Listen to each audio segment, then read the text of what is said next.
hello. Jump right into the topic without missing out the hello. I'm all about stability for the spine, especially the lower back. Stiffness even, that's the technical term. But we also have to maintain a little bit of basic flexibility of the spine. Actually, it depends on the situation. When we have load, when we push weight, when we carry weight, our spine needs to be stable, not buckle. So that the discs and all the little structures are safe. But we also need to be flexible, of course, so the blood can flow and the nerves have space to move, and the whole spine can, and the whole body actually can be flexible and well nourished. I think that's also a technical term, nourishment of tissue. So how do we achieve basic, or how do we check for basic spine viscosity or spine flexibility? So today I want to show you a test, which is a test and a checkup at the same time, so you can see how flexible you are, if you are flexible enough, and if you're not, this same test will make you more flexible. So I like to do this checkup, this test on a hard floor. You can use a yoga mat or your Feldenkrais carpet setup. Bed will be too soft, so you have to have some resistance from the floor, and then please come to lie onto your back. So the test is on the back. You have your feet standing. As always, wait a couple of seconds, like half a minute, a bit, just so you can relax to the floor. So this is not scientific. In science, there's a tool called the frictionless rig, where you could test spine viscosity, but we don't have that at home, so we use this test. To start, so it's really simple. Take your right hand. How do you take a right hand? Funny expression. So with your right hand, put your right hand behind your head so that your head is in your hand, and then start. You can use both hands. So you can learn this routine by heart. So you just lift your head a little bit and do this slow. So that's the only difficult thing about this test. You have to do it with a feeling for what's happening inside. So you don't yank, but you do this very slowly and with a feeling, carefully. So you feel how far it is easy for you to lift your head. How far is it easy to lift the head? So the head lifts, comes further apart from the floor, your neck rounds, your sternum depresses down, your chest comes closer to the floor. Like I did this in the Getting Better Day by Day series for almost 2.5 hours, just this movement in variations, but we can do it also in like 3 minutes. Okay, that's the first thing. Then with your left hand, get hold of your right knee. And just hold your right knee with your left hand and see where can you move your knee to, which area.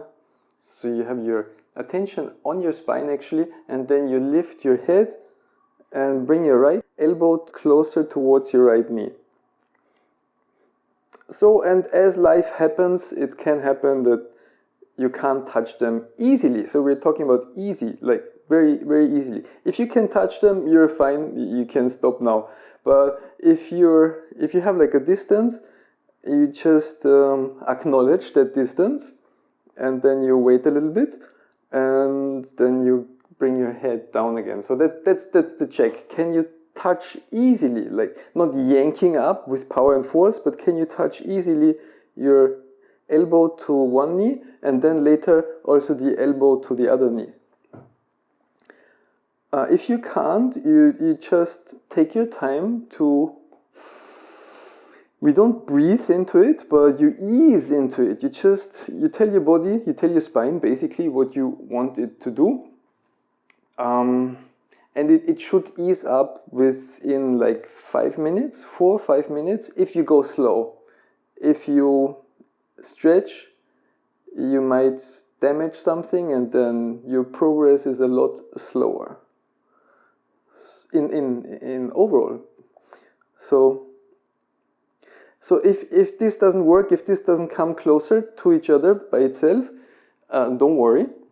Never worry about these kind of things. Just get hold of your other knee and try this other direction. I also have this lesson in my book, actually, my Feldenkrais book, in very detail. So you can see how far is the distance of your right elbow towards your left knee. And take your time, like, it's really easy to remember. Right knee, right elbow, left knee, right elbow.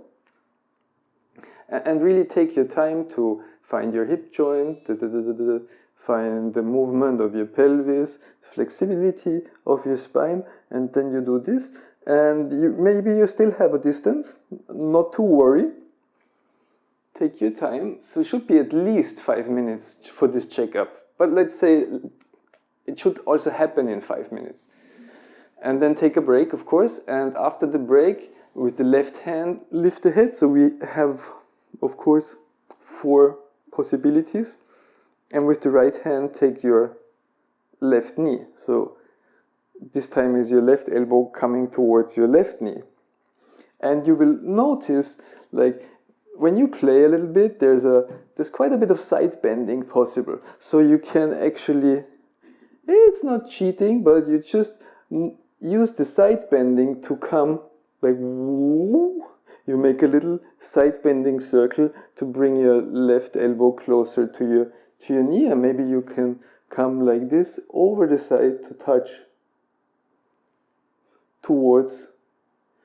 So you have the flexibility in your hip joint. And then here, if there's still a distance, not to worry, there's one more variation. With your right hand, you can take your right knee and see if that's possible. And you can flex, you can roll a little bit to the left, you can roll a little bit to the right. Just take whatever pathway is opening up to you. It's like you're exploring Venice, going through the little alleys. You see, that's an interesting alley I want to follow, and you follow this pathway. Like, you can flex a little bit, you can take a little woo round up, or more straight line, or more on the right side.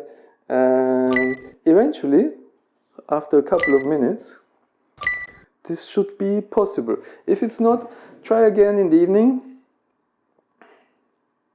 If it doesn't become possible, I would suggest you work through my Getting Better Day by Day series here on YouTube, because after this kind of flexion, you might want to do some extension, like basic spinal extension, and then flexion again, and that's really, I think we don't need much more flexibility of the spine, viscosity for daily life. I think that's okay.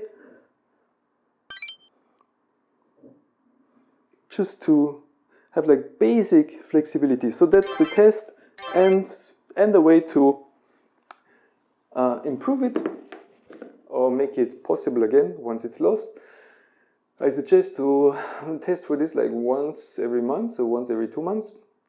And end of the video. I hope you enjoyed this little routine. I hope it is of benefit to you, and see you in the next video.